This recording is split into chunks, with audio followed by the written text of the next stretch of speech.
¿Hay poca digamos, situación favorable para la inversión privada en nuestro país hoy por hoy en El Salvador?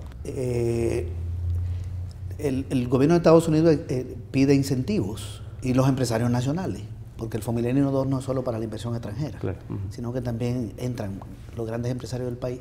Pero lo cierto es que el país tiene 26 leyes que permiten no pagar impuestos. Es decir, aquí los incentivos, a mi juicio, son bastante grandes. Yo creo que la causa no está en los incentivos.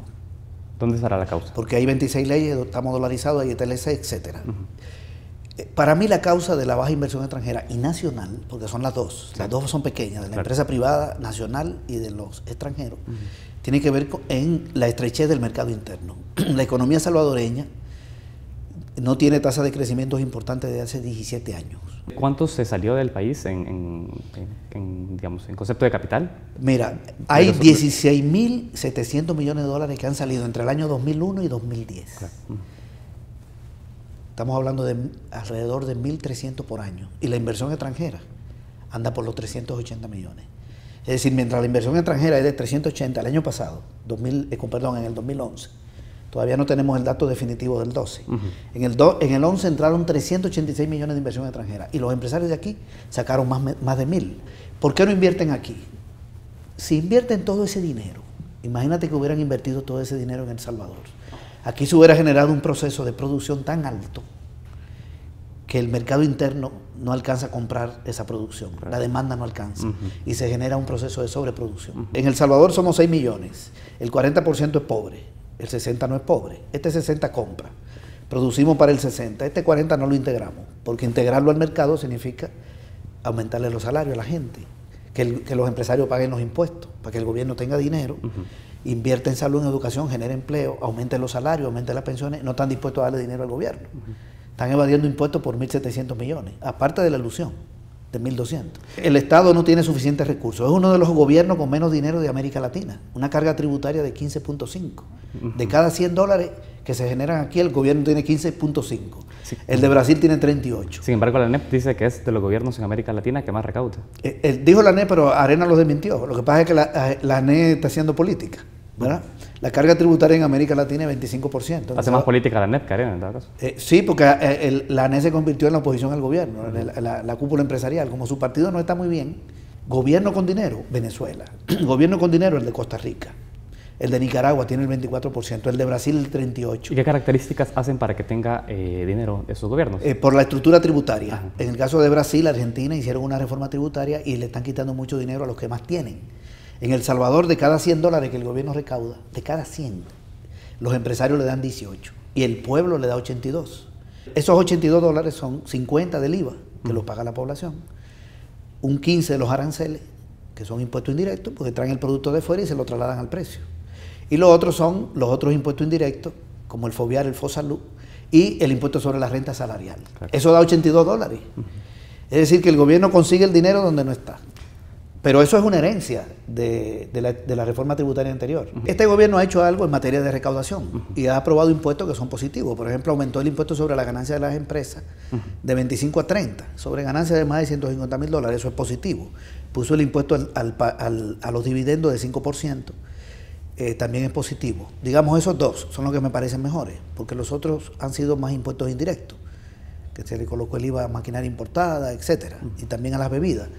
Y ha aumentado un poco su recaudación, pero es totalmente insuficiente. Hay un error, yo creo, cuando se espera que la inversión extranjera venga a dinamizar el mercado interno. Yo creo que el proceso es al revés. Hay que dinamizar el mercado interno y después que sea dinámico, vendrá la inversión extranjera, que es lo que ha pasado en Nicaragua.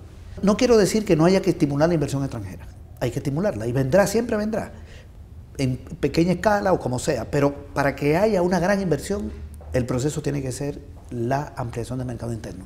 Y eso pasa por un Estado fuerte y por una redistribución de la riqueza. Estamos hablando de un problema político, el problema ya no es económico, porque un Estado fuerte y una redistribución de la riqueza toca grupos de poder económico. Que son grupos de interés económicos que ese gobierno no se ha atrevido a tocar en dado caso. Es difícil tocar. Lo tocó un poquito por el lado de la renta, del impuesto sobre la ganancia. Un poquitito. Y hubo resistencia de la ANEP. Y mira cómo la ANEP está resistiendo. Y la ANEP, que aglutina a la cúpula empresarial, aunque también hay pequeñas y medianas empresas, pero está dirigido por la grande, se ha dedicado a decirle al país, tiene una campaña ya va por un año, a informarle a la población salvadoreña que este gobierno tiene mucho dinero, que el problema del gobierno no es de dinero, el problema es que gasta demasiado. Y por eso le piden que quite los subsidios. Claro, si el gobierno quita los subsidios al agua, a la energía, al gas y al transporte, las tarifas suben y Arena gana las elecciones fácil en el 2014. Eso tiene una lógica política. ¿Quién tiene que darle salud al pueblo y educación? No es la empresa privada, es el gobierno. El gobierno está invirtiendo en salud un poco más de 500 millones de dólares. Debería invertir 1.000. En educación, 860 este año. Bueno, ojalá que fueran 1.200. No es el gasto, el problema está en los ingresos. El problema está en que lo que recauda no es suficiente. Y no recauda lo suficiente por la estructura tributaria que le dejó Arena, que descansa en impuestos indirectos a la población y donde los que tienen no tributan suficiente. Primero. Segundo, por las 26 leyes que le permiten a los empresarios no pagar impuestos. 1.200 millones. Fíjate, 1.200 millones y el déficit fiscal son 900. Y tercero, por la evasión. La evasión de impuestos es una cosa increíble. Entonces, ¿quién es el que evade? Esto es importante aclararlo, porque la población que consume, digamos tú eres una persona que trabaja en una empresa, recibe un salario. Tú no puedes evadir el impuesto sobre el salario. Si ganas más de 503 dólares, te descuentan renta. Si ganas menos, te exento. Si ganas 1.000 dólares, hay que descontarte renta. No lo puedes evadir, porque te dan el cheque y te descuentan la renta. Si compras en un supermercado, te cobran IVA. Si le echas un galón de gasolina a tu carro, pagas 5 impuestos. No lo puedes evadir. ¿Quién es el que puede evadir entonces?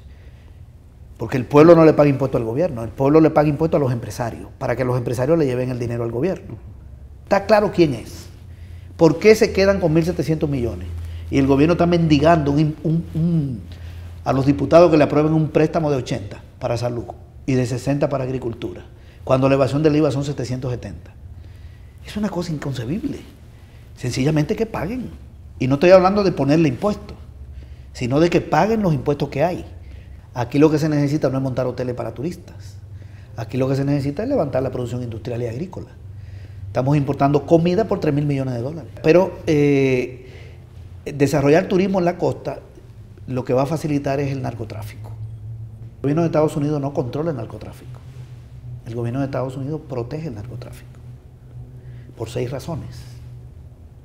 Le hace creer al mundo que le preocupa, que lo combate. Y resulta que lo protege.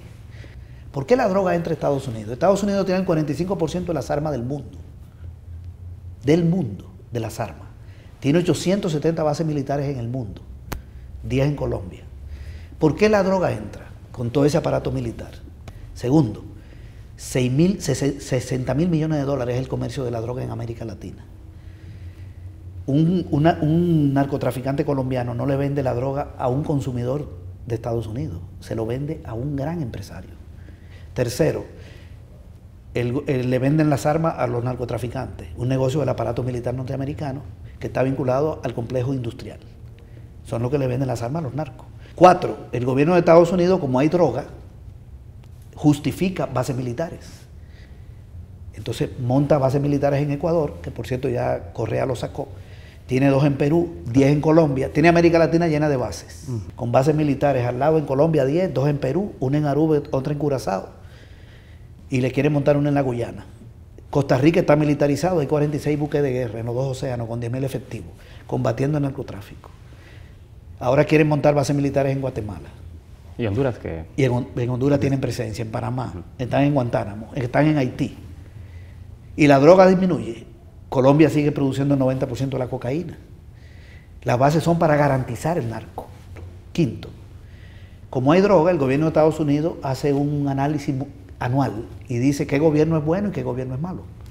Le dice al mundo cuál gobierno combate la droga y cuál no. Ellos son los que dicen. Decir cuál es bueno y cuál es malo. Y los malos todos son los progresistas y de izquierda. Y la sexta razón por la que protegen el narcotráfico es que ellos conocen a todos los narcos de nuestros países. Saben quiénes son, lo tienen en la lista. Ahí conocen a todos los narcotraficantes, que son muchísimos, son diputados, son ministros, son militares, y ellos deciden si este ministro de ahí no pasa o de ahí pasa. Chantajean gobierno. El ministro de Seguridad Pública aquí, Manuel Melgar, le pidió a la embajada americana a finales del 2011, ustedes se acuerdan, que le diera el listado de los narcotraficantes. Le dijo a la embajada americana, le pidió que contribuyera. y le pidió la lista. 15 días después Melgar ya no era ministro de Seguridad Pública.